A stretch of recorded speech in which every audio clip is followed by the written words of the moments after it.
Pemirsa, di sela-sela kesibukannya bekerja, Ayu Ting Ting rupanya selalu meluangkan waktu untuk bisa selalu hadir di momen-momen spesial Bilqis. Seperti pada hari Minggu lalu, Ayu menyempatkan menemani Bilqis tampil bermain piano di acara konser musik Calvilia di kawasan Slipi, Jakarta Barat. Bilqis tampil membawakan lagu soundtrack Cinderella berjudul Lavender's Blue.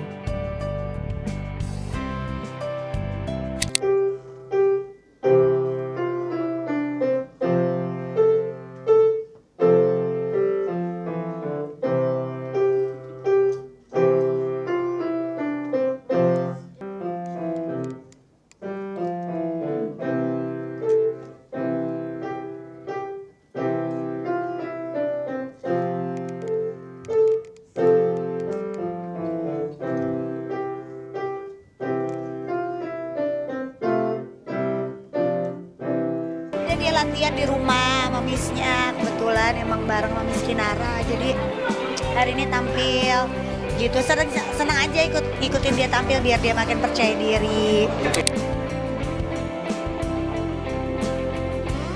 Sayangnya, lantaran gugup, Bilqis yang sudah berlatih keras sempat lupa nada di tengah-tengah penampilannya, hingga akhirnya usai tampil, Bilqis menangis di pelukan Ayu. Meski penampilan Bilqis tak maksimal, namun Bilqis tetap mendapat penghargaan agar bisa menambah kepercayaan Bilqis. Ayu pun berusaha memberi semangat untuk Bilqis agar tetap percaya diri, meski penampilannya kali ini tak sempurna. Lantas seperti apa Ayu menenangkan dan memberi semangat untuk Bilqis?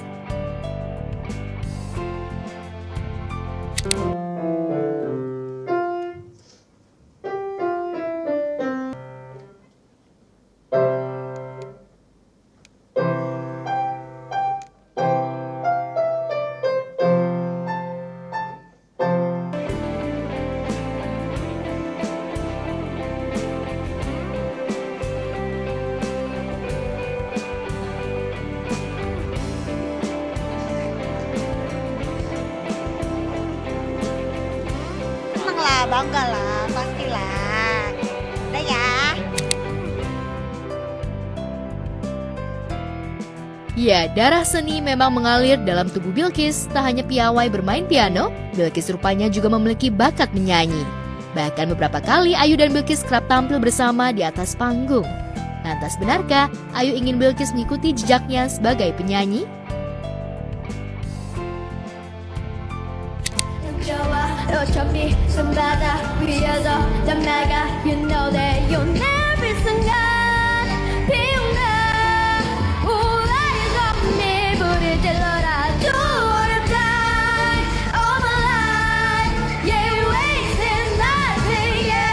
Gak mau dulu bikin single karena itu masih kecil kan, gak mau bikin single aja dulu karena mungkin ya Ikis gak mau aja.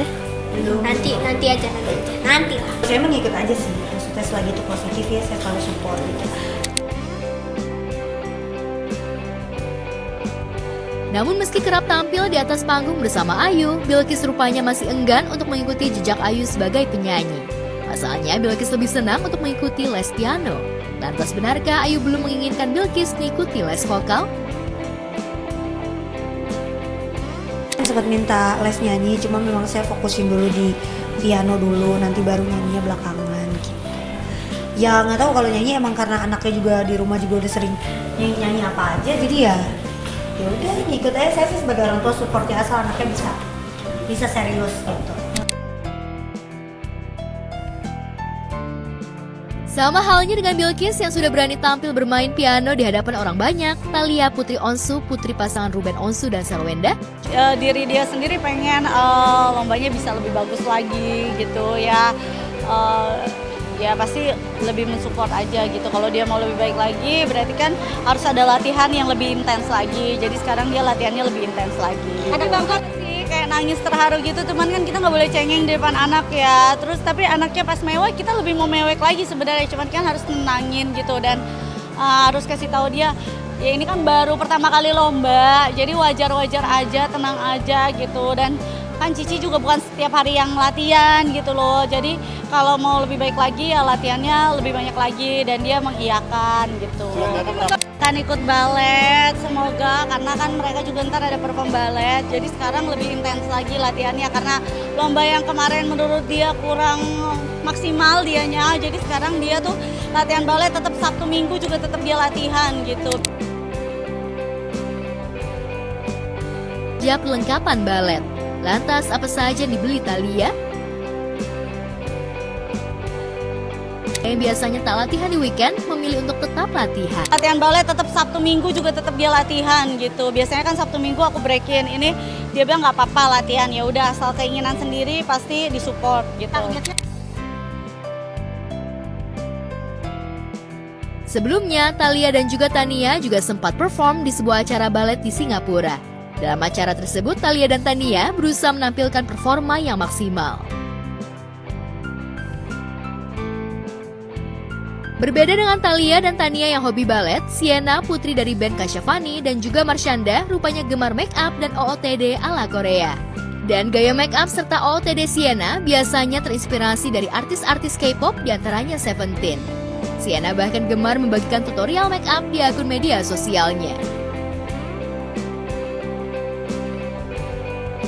Ya aku sering lihat fashion di sosial media atau gimana gitu, melihat ya yang hijabi gimana biar juga bisa benerin bajunya biar bagus-bagus.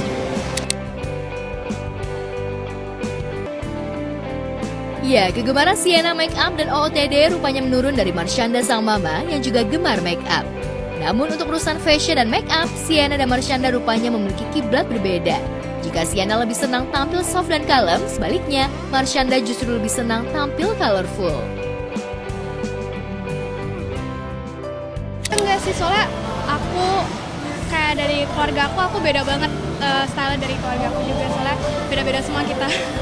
Kalau ibu lebih colorful, kalau aku ya hijab leo. Aku suka ngikutin ya K-pop beauty tips ya orang Korea atau gimana gitu. Nah, itu dia. Banyak sih. Terima kasih. Aku suka banyak sih kalau K-pop ya Seventeen and Hypen. Ya. Mau sih, tapi kayaknya aku mau nyoba posting di Instagram atau di TikTok tentang kayak OOTD atau kayak gitu. Tak hanya memiliki hobi yang sama, Sienna rupanya juga ingin mengikuti jejak band Kasyafani dan Marshanda menjadi seorang artis. Bahkan Sienna berharap bisa bermain di film layar lebar seperti sang mama. Lantas apa tanggapan band terkait keinginan Sienna yang ingin menjadi seorang artis? Kalau udah gede, aku mau ya jadi aktris sih. Waduh, headline nih besok pusing. Gimana bang itu orang Ya, sekarang kan kita sekolah dulu yang penting ya. Aku tuh sekolah dulu. Masalah nanti dia ke depannya, aku mau bebasin Sienna aja apa yang buat dia senang, apa yang buat dia bahagia. Ya kayaknya nyiapin dia untuk jadi lu kerjain aja apa yang menurut lo bahagia, kita jagain aja. Iya sih, juga ya lihat ibu main film jadi kayak berinspirasi kayak oh kayak seru juga nanti kalau udah gede kayak gini ya. Jadi aktris juga kayaknya ya banyak motivasi buat aku jadi aktris, belajar baik dari ibu juga ya, sama ayah juga belajar.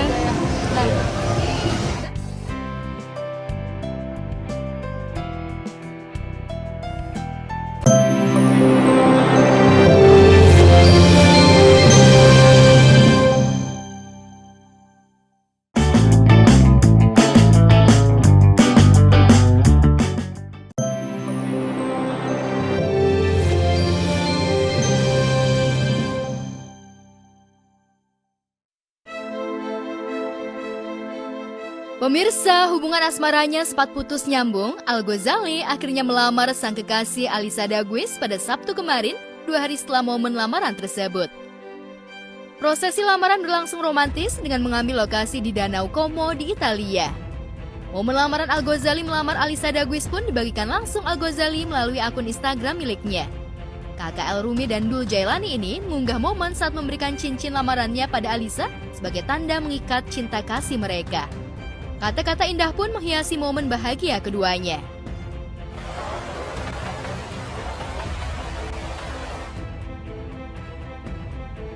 Aktor sekaligus musisi 27 tahun itu melengkapi unggahan tersebut dengan pesan romantis untuk Alisa.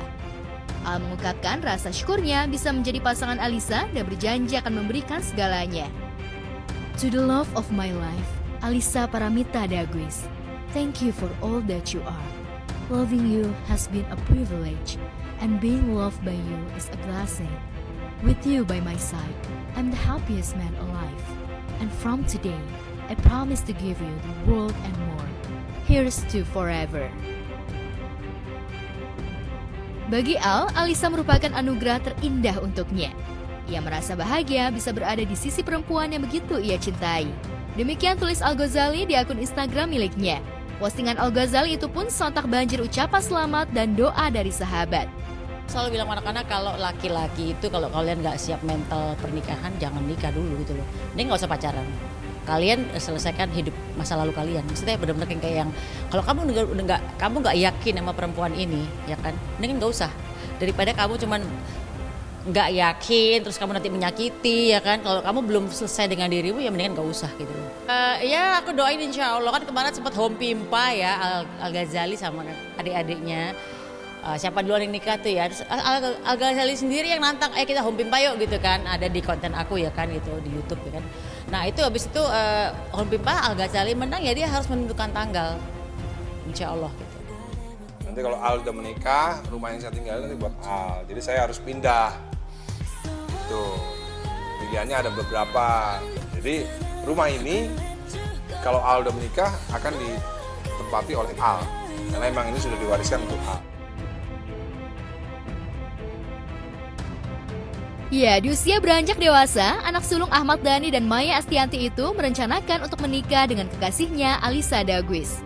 Bahkan Al disebut-sebut khawatir dilangkahi adiknya Abdul Qadir Jailani lebih dulu menikah. Hal itu lantaran Dul Jailani sudah ngebet ingin menikah muda dengan Tisa Biani. Lantas benarkah lamaran Al ke Alisa itu sebagai perwujudan keinginan Al untuk cepat-cepat menikahi kekasihnya itu di usia yang boleh dibilang cukup matang? Karena kapan nikahnya mungkin tunggu aja. Kalau harapan yang belum ada dari seorang Maya Estianti apa ya, cucu, calon mantu ya, kekasih anak-anak gitu kan. Jadi ya senang karena akhirnya anak-anak menemukan tambatan hatinya masing-masing. Alhamdulillah satu keluarga kumpul lah gitu. Itu senang banget karena memang biasanya kan anak-anak ini kan ada yang satu punya pacar, yang dua enggak, atau misalnya dua punya pacar, satu enggak ya kan. Alhamdulillah kemarin formasi lengkap lah bisa berkumpul bersama anak-anak dan pacar-pacarnya, kekasih-kekasihnya.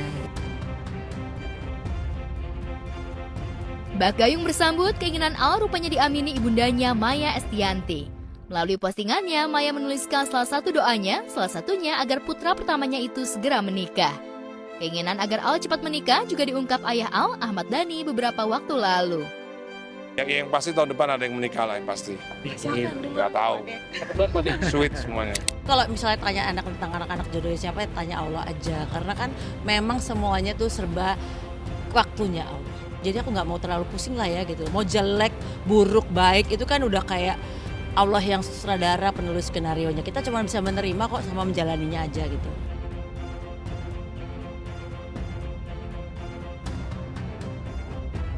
Menjalin hubungan sebagai sepasang kekasih selama 5 tahun, bagi Al dan Alisa tak selalu berjalan mulus. Mereka kerap cekcok, bahkan hubungan keduanya sempat renggang hingga putus.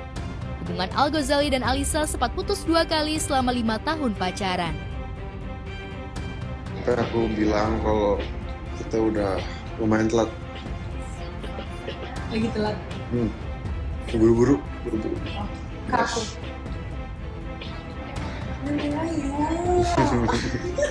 Betul. Apa yang aku selalu bilang kalau misalnya kita lagi pelukan yang lama.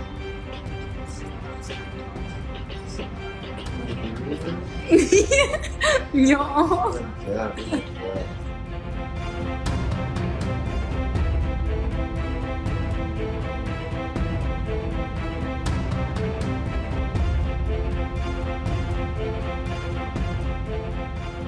Sementara itu di tempat berbeda, 3 bulan setelah menunaikan haji furoda, Raffi Ahmad dan Nagita Slavina memberangkatkan sejumlah karyawannya umroh ke Tanah Suci.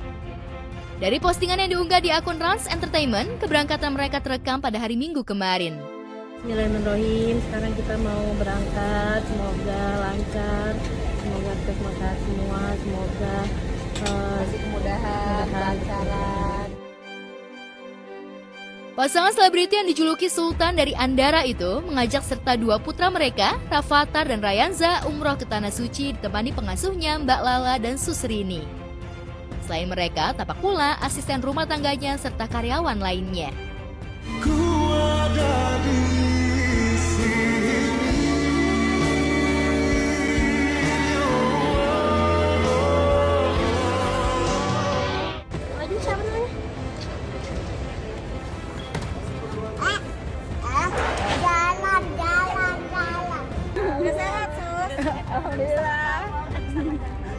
Aduh, alhamdulillah itu sehat. Halo. Halo. Bukan. Marhaban. Ahlan wa sahlan. Ahlan wa sahlan. Ya. Assalamualaikum. Sebelum menuju Mekah, Susrini membagikan video dirinya yang duduk di samping Suslala dan Rika. Mereka yang memakai seragam dan kerudung hitam mengucap syukur dan terima kasih kepada bosnya karena sudah diberangkatkan umroh. Sontak postingan mereka menuai reaksi beragam dari netizen. Kita akhirnya Mbak bisa umroh bareng ya, bisa satu pesawat bareng. Terima kasih Bu Gigi, Pak Nafi, terima kasih. Semoga semua kebaikannya dibalas sama Allah Subhanahu wa Ta'ala.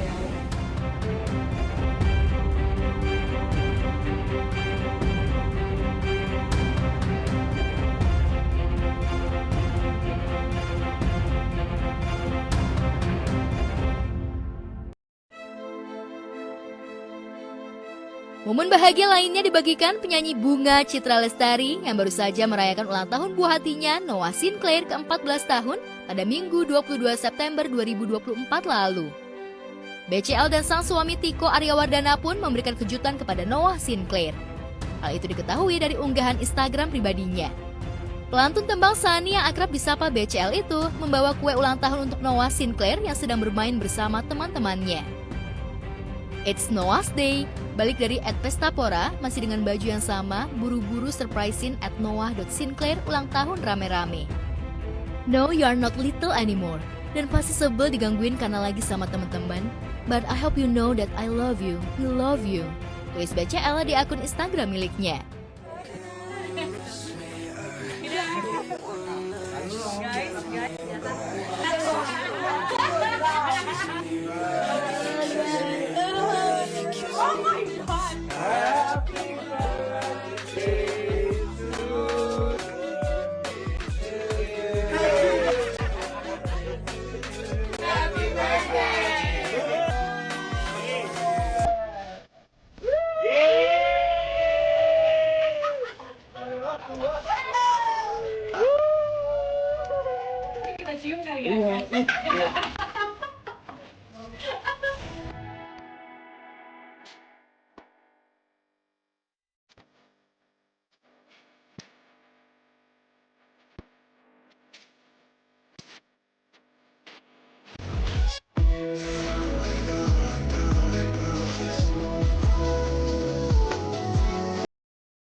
Momen ini juga menjadi pertama kalinya BCL dan Tiko Aryawardana merayakan ulang tahun Noah usai menikah Desember 2023 lalu. Video itu langsung banjir komentar netizen. Mereka menyoroti hari ulang tahun Noah yang sama dengan mendiang sang ayah Ashraf Sinclair. Dan kedatangan tamu untuk mendoakan orang tua dari Noah, yaitu almarhum Bapak Ashraf bin Muhammad Sinclair. Mudah-mudahan Allah jadikan kuburnya waktu menjadi jannah. Kemudian tadi habis ziarah ya dari makam ya, dari makam.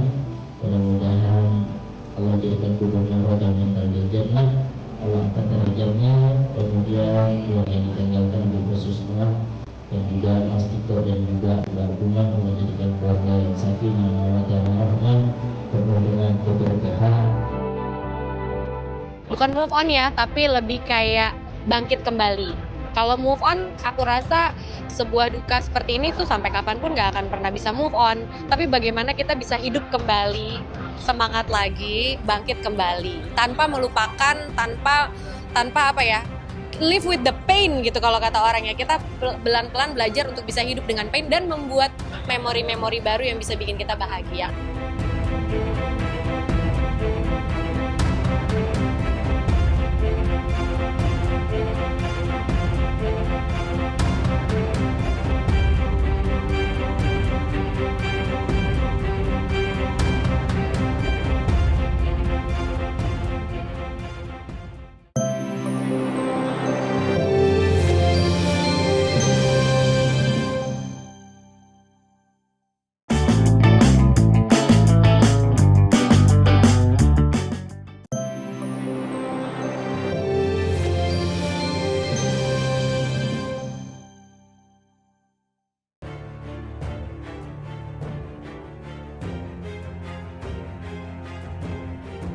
Kasus penelantaran anak yang dilaporkan selebgram Aprilia Majid ke Polres Metro Bekasi Kota sudah masuk ke tahap sidik. Kemarin Polres Bekasi memanggil sejumlah saksi yang diduga mengetahui kasus penelantaran anak yang dilakukan oleh Muhammad Zaki selaku terlapor. Diketahui Zaki kabur membawa uang Aprilia senilai 400 juta rupiah dan tak pernah pulang apalagi menafkahi istri dan anak-anaknya sejak Mei 2023 silam. Agustus lalu, Zaki yang merupakan adik pesinetron Zee Alatas terciduk pacaran dengan seorang wanita muda di Palembang, namun tak juga pulang ke rumah setelah Aprilia memviralkan pertengkarannya dengan kekasih suaminya itu. Lantas siapa saksi yang dihadirkan Aprilia ke hadapan tim penyidik? Pada hari ini kami menyampaikan keterangan maupun barang-barang bukti berupa dokumen, ada sebagian dokumen foto, ada juga dokumen rekening koran ya milik Mbak April. Hari ini sudah 2 saksi yang dihadirkan. Pertama saksi M ya, itu ART ya dari Mbak April, kemudian dari teman yaitu saksi NN. Dia juga sudah menyampaikan semuanya bagaimana kronologi si saudara MZ ini meninggalkan rumah dan bagaimana cerita upaya dari Mbak April ini untuk mencari MZ sampai saat ini. Ya, alhamdulillah ya pihak penyidik sangat membantu aku. Semoga prosesnya juga jauh lebih cepat karena udah mulai capek ya Kak.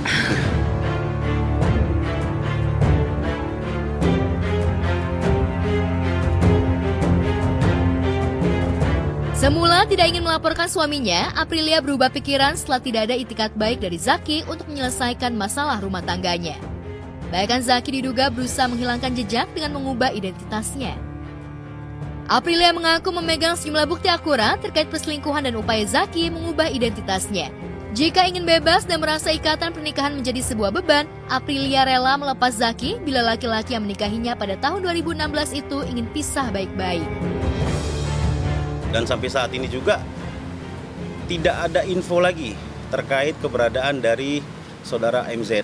Sejak tahun baru itu aku bilang sama Aziden dan Ade Alana kalau setelah tahun baru ini mungkin kita akan jauh lebih lama nggak ketemu ayah, jadi nggak usah dikhawatirkan lagi. Insya Allah ayah baik-baik aja, didoain aja. Kalau terkait penelantaran anak ini kita laporkan ini kan ada 2 ya.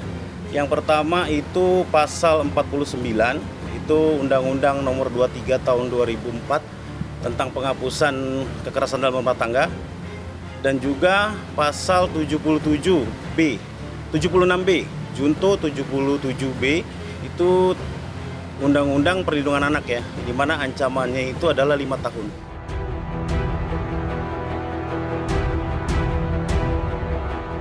Difitnah selingkuh dengan keyboardis Raymond Aditya yang sering mengiringinya bernyanyi, Mahalini akhirnya lapor polisi. Laporan penyanyi akrab disapa Lini itu kabarnya sudah dilayangkan sejak lama karena akun TikTok @hazwa_ sudah menyebar berita hoax sebelum dirinya menikah dengan Rizky Febian. Namun fitnah selingkuh dengan Raymond menjadi trigger Lini dan Iki untuk kembali memproses laporan mereka di Polda Metro Jaya. Di awal tahun 2024, kami telah menerima laporan dugaan peristiwa pencemaran nama baik dan atau fitnah melalui media elektronik. Tempat kejadian perkaranya itu di daerah Kembangan, Jakarta Barat. Pelapor dan korbannya adalah saudari LKMAR alias M, di mana korban dituduh selingkuh dengan pemain keyboardnya. Namun hal tersebut tidak benar adanya. Atas kejadian tersebut korban merasa dirugikan dan membuat laporan polisi.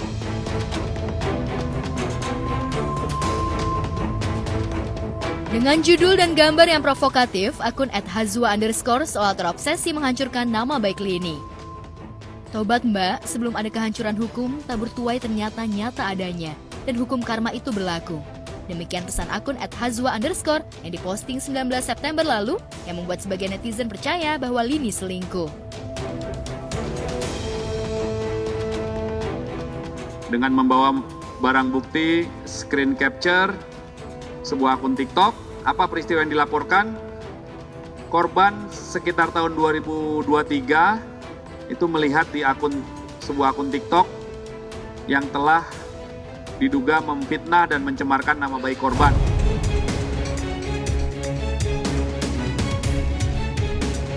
Sebelumnya akun @hazwa_ juga menuding IGD Suraharja ayah Lini tidak bisa mendidik putri bungsunya. Demi cuan, akun @hazwa_ gencar mengemas konten tentang Lini meski isinya jelas-jelas fitnah dan pencemaran nama baik. Sebagai suami, Iki sendiri geram karena saat ini rumah tangganya dengan Lini baik-baik saja. Iki juga kenal dengan Raymond Aditya, sosok yang difitnah selingkuh dengan istrinya. Lantas bagaimana reaksi Sule ketika menantu kesayangannya dituding menduakan cinta Iki? Menyinggung orang tuanya hal ini kan. Menyinggung apa? Yes, sampai pasang foto orang tuanya hal ini dengan bahasa apa? Ya tanya sama orang tuanya. Kenapa? Kalau kita tidak merasa, ngapain kita klarifikasi? Lah ngapain? Menurut Anda itu hoax apa nggak? Hoax. Titik, hoax. Udah, nggak perlu kita klarifikasi. Selama Iki dan Lini menjadi suami istri, melihat kali ini sendiri seperti apa sih? Saya udah jarang lihat mereka sebetulnya. Selain di media sosial.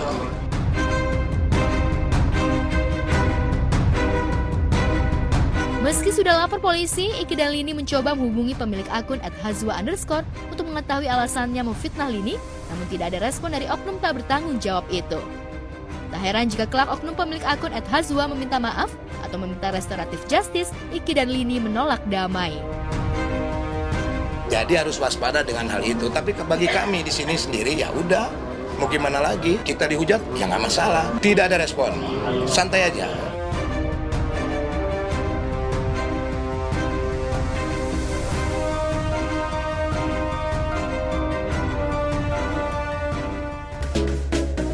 Hai pemirsa, memang ya langkah dan proses hukum yang dilakukan oleh Rizky Febian dan Mahalini ini sudah benar dan seharusnya. Apalagi akun yang dilaporkan oleh Mahalini ini memang sudah menyebarkan kabar hoax yang tidak bertanggung jawab dan menyeret nama baik Mahalini juga rumah tangganya. Maka dari itu Lini dan juga Iki ini sepakat untuk terus memproses hukum sang pelaku. Ini jadi catatan penting untuk semuanya agar tidak mudah untuk menyebarkan kabar negatif apalagi hoax dan harus lebih bijak dalam bersosial media. Alright pemirsa, good morning. Bersama saya Alicia Vita akan mengupdate berita-berita selebriti paling hot pastinya di Gospot. Coming up next, akhirnya nih setelah hubungannya diwarnai oleh putus nyambung, finally Al Ghazali melamar sang kekasih Aliza Dagues di Italia. Momen mesranya sesaat lagi, tetap di Gospot.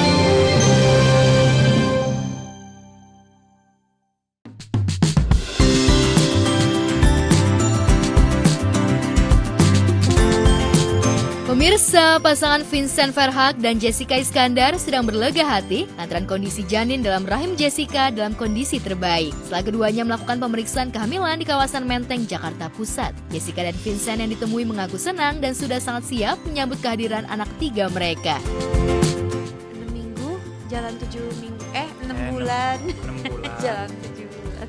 Ya, jalan 7 bulan. Aku tuh all about action lah kalau emang momentumnya harus gerak cepet, langsung gerak cepet mau di jam berapapun. Aku orangnya emang kayak gitu saya orangnya kan. Jadi tanpa harus mikir gimana emang selalu siaga buat keluarga. Jadi ya baru dibahas kan tadi pagi aku bilang ini bentar lagi nih udah harus lompat bangun, ambil baju, ambil laptop, masuk mobil, langsung gas. Itu tadi pagi sih kita bahas.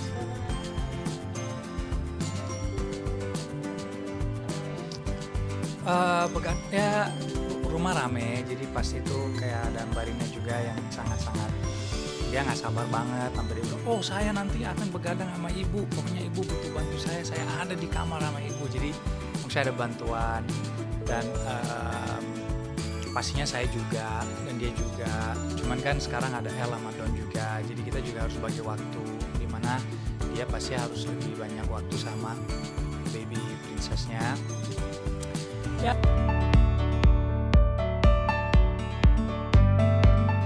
Jessica mengaku sangat senang lantaran pada usia 7 bulan kehamilan, dokter yang memeriksa memperbolehkan pergi berlibur. Dan lampu hijau ini siap dimanfaatkan oleh Jessica untuk berlibur bersama dengan anak-anak di sekitaran Jakarta dan Bogor. Kalau buat nama, kita masih mikir-mikir lah, ada beberapa, cuma belum ada yang pasti.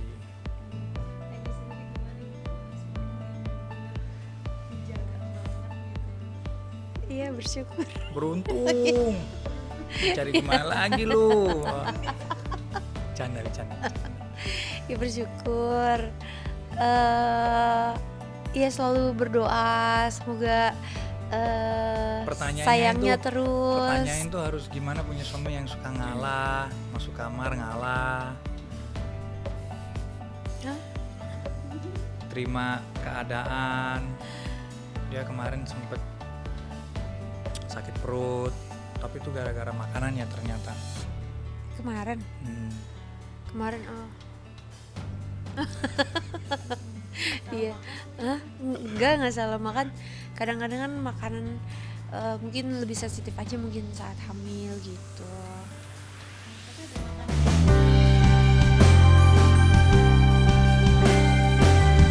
Akan tetapi sementara itu, Vincent mengaku jika ia kini sedang mempersiapkan liburan bersama dengan anak-anak di Jakarta saja. Vincent juga sudah menjadi ayah super siaga. Bagaimana tidak, demi menemani Jessica lahiran pada bulan Desember nanti, Vincent mengaku tidak menerima job. Ia mengaku ingin lebih banyak waktu menemani Jessica melahirkan dan menjadi orang pertama di rumahnya yang menggendong anak ketiganya itu.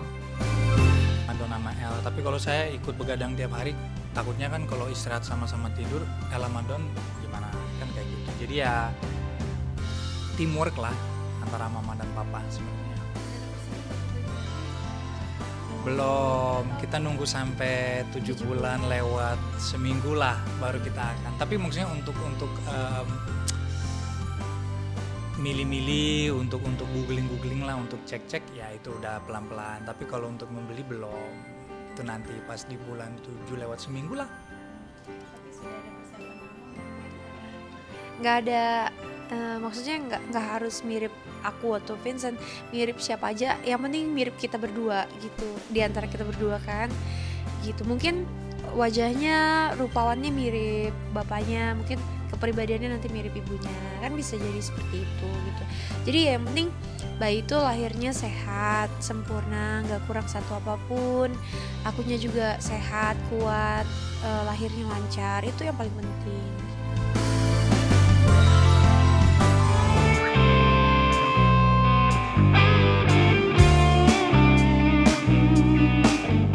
Sementara itu Arya Saloka serta cast film Lembayung lainnya mengaku bangga ketika mengetahui film yang dibintangi tembus lebih dari 100.000 penonton pada tayangan perdana 19 September lalu. Dijumpai di pusat perbelanjaan di kawasan Cililitan, Jakarta Timur, Arya tak henti meluapkan kebanggaannya sebab pada jumpa penggemar untuk ketiga kalinya ini penonton masih membludak. Kita ada di PGC di Boston Celtic ya di Amerika Serikat. Betul. Amin. Oh ya, kita mau masuk Lembayung, mau masuk Amerika. Amerini juga sama Bella. Hari ini lagi di PGC film Lembayung sama MNC juga ya kan. Betul. Ramai sekali alhamdulillah. Ramai juga ternyata, dan nanti yang nextnya juga jamnya juga ramai, dan ternyata di beberapa tempat tuh juga sangat ramai. Jadi happy lah. Oke.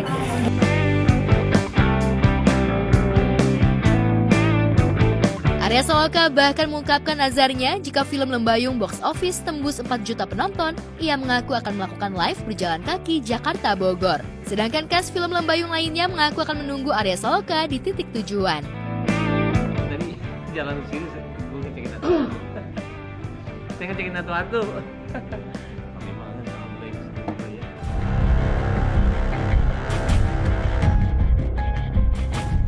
Membintangi film yang diangkat dari kisah nyata ini, Arya Saloka mengaku sempat merasakan pengalaman mistis seperti apa yang dialami Pica, penulis kisah horor ini, yang juga seorang mahasiswa praktek kerja lapangan di Poligigi, Rumah Sakit Lembayung, Yogyakarta. Arya mengungkapkan kejadian mistis itu menimpanya ketika sedang istirahat di penginapan bersama dengan timnya. Kalau momen spesial buat saya itu banyak sih mah. Syuting di tempat yang jujur sebetulnya itu tempat kurang enak untuk kita syuting karena kan tempat sudah tidak tepat terpakai lah ya gitu. Tadi kan Mbak Im bilang cerita ya kan kalau syuting horor tuh pasti melekat sama ada kejadian-kejadian mistis juga lah gitu kan pasti. Cuman kalau saya sih jujur enggak ada ya di saya selama syuting ya. Tapi mungkin di teman-teman kru atau teman-teman pemain kayak Erik, Strada yang jadi di sini moming ya? Jadi moming ya. Nah, itu apa namanya? Dia ada yang gerak jalan, orang gerak Jepang. jalan tentara Jepang gitu-gitu. Terus Jadi ada yang gedung apa namanya? Pabrik yang kita pakai itu memang kami nggak boleh syuting. Pokoknya sebelum azan maghrib kami udah harus keluar. Ada pembunuhan massal di situ dulu.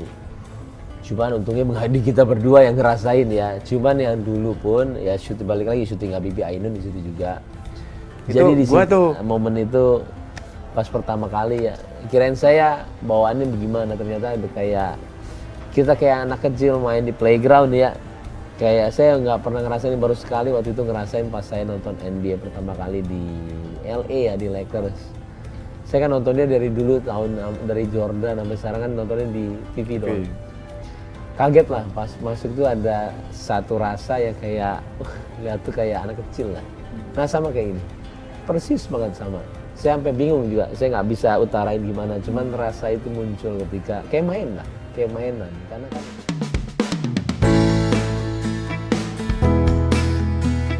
Keseruan serta keramaian juga terlihat pada meet and greet film Lembayung di dua lokasi, Tangerang Selatan dan Pondok Indah juga tak kalah seru. Penonton menyambut di lokasi penayangan film yang disutradarai oleh Baim Wong itu. Baim yang ditemui merasa senang dan tak menyangka debutnya sebagai sutradara mendapat apresiasi yang cukup besar.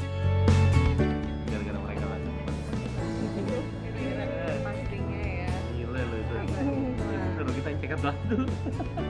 Karena kan kemarin cuma 5 bioskop yang bisa dicek. Harapannya apa nih Mas buat Lembayung nih? Nah ini yang penting orang suka aja sama filmnya gitu aja. Ajakin dong semuanya nonton. Film bagus pasti nonton. Oke.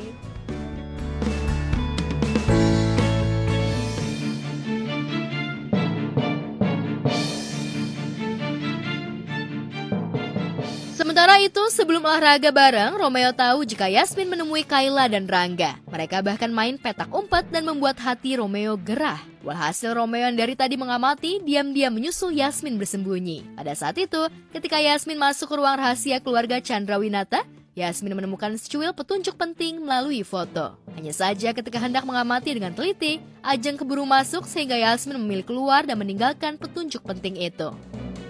Si Kayla sama Yasmin lagi main petak umpet. Ini Romeo habis dari kamarnya Alisa, terus nggak sengaja itu Romeo di tengah-tengah mereka, pas mau nangkap, malah yang ketangkep itu Romeo gitu. Gitu ayo sih, ya ini Romeo seringan lah.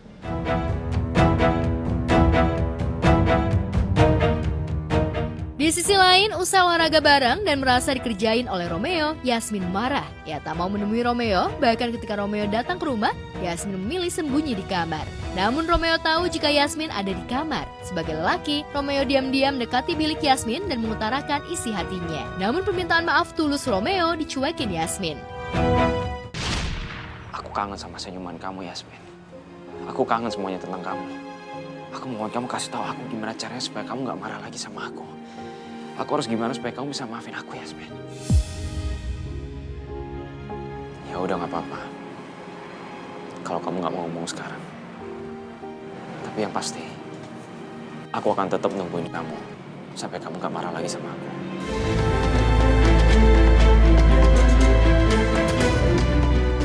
Sesampai di rumah sakit, Yasmin tak menyangka jika Romeo akan memegang tangannya dengan mesra, bahkan memeluk dengan malu-malu. Lalu benarkah aksi Romeo mampu meredakan kemarahan Yasmin? Yasmin, kenapa kamu sikapnya gini ke aku? Pasin. Aku nggak akan lepasin kalau kamu masih marah sama aku. Iya, aku mau marah tapi kalau ngeliat muka dokter gini, aku jadi susah mau marah. Anytime kamu butuh bantuan saya, kontak saya ya. Gawat, ada Bu Ajeng lagi.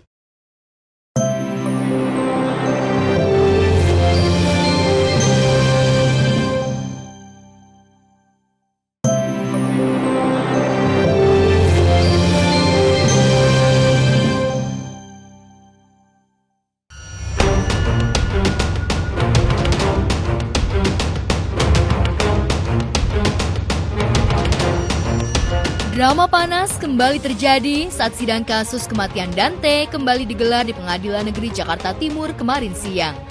Yuda Arfandi terdakwa pembunuhan Raden Andante Khalif Pramudityo alias Dante dituntut hukuman mati oleh jaksa penuntut umum.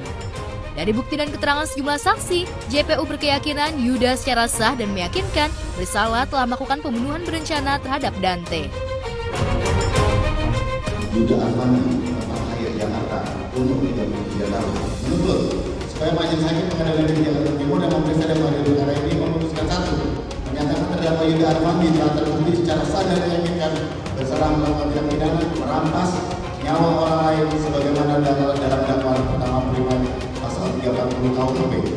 2. Menjatuhkan pidana terhadap terdakwa Yuda Arfandi dengan pidana mati.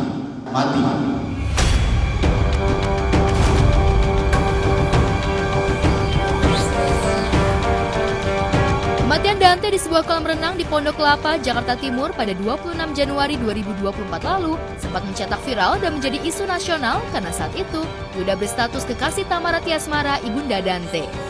Berdalih mengajari Dante berenang hingga bocah tak berdosa itu meregang nyawa, Yuda dijerat pasal 340 KUHP yang berbunyi, barang siapa sengaja dan dengan rencana lebih dahulu merampas nyawa orang lain, diancam karena pembunuhan dengan berencana, dengan pidana mati atau pidana penjara seumur hidup, atau selama waktu tertentu, paling lama 20 tahun. Pertimbangan JPU dalam menuntut Yuda karena perbuatan terdakwa membuat kesedihan mendalam bagi orang tua korban, Tamara Tiasmara dan Angger Dimas, karena Dante adalah anak satu-satunya. Sementara itu, pertimbangan lain yang memberatkan Yuda, terdakwa dinilai tidak mengakui dan tidak menyesali perbuatannya, serta berbelit-belit dalam memberikan keterangan di persidangan. Kan jaksa penuntut umum sudah bekerja keras untuk ini semua, makasih banget, tinggal tunggu keputusan hakim, semoga aja hasilnya tetap sama dan sesuai. Itu untuk seadil-adilnya ya? Iya. Untuk seadil-adilnya sesuai dengan perbuatan.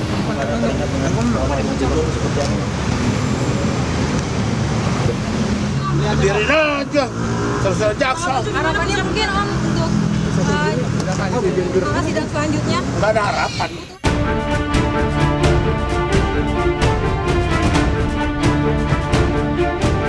Tuntutan hukuman mati JPU sekaligus membungkam pihak Yuda yang selama sidang terkesan optimis bakal mendapatkan tuntutan hukuman yang lebih ringan. Tak cuma orang tua dan adik-adik Yuda yang suka memancing keributan selama persidangan, sejumlah pria berbadan tegap yang diduga pengawal Yuda juga gencar memprovokasi keluarga Tamara dan Angger Dimas hingga beberapa kali nyaris terjadi bentrokan di luar persidangan. Kalau misalkan tadi di luar orang tuanya ngomong apa, lebay atau apa ya, terserah dia mau ngomong apa, haknya dia juga untuk berpendapat. Yang penting di sini aku bersyukur banget JPU udah bekerja keras untuk nentuin tuntutannya apa.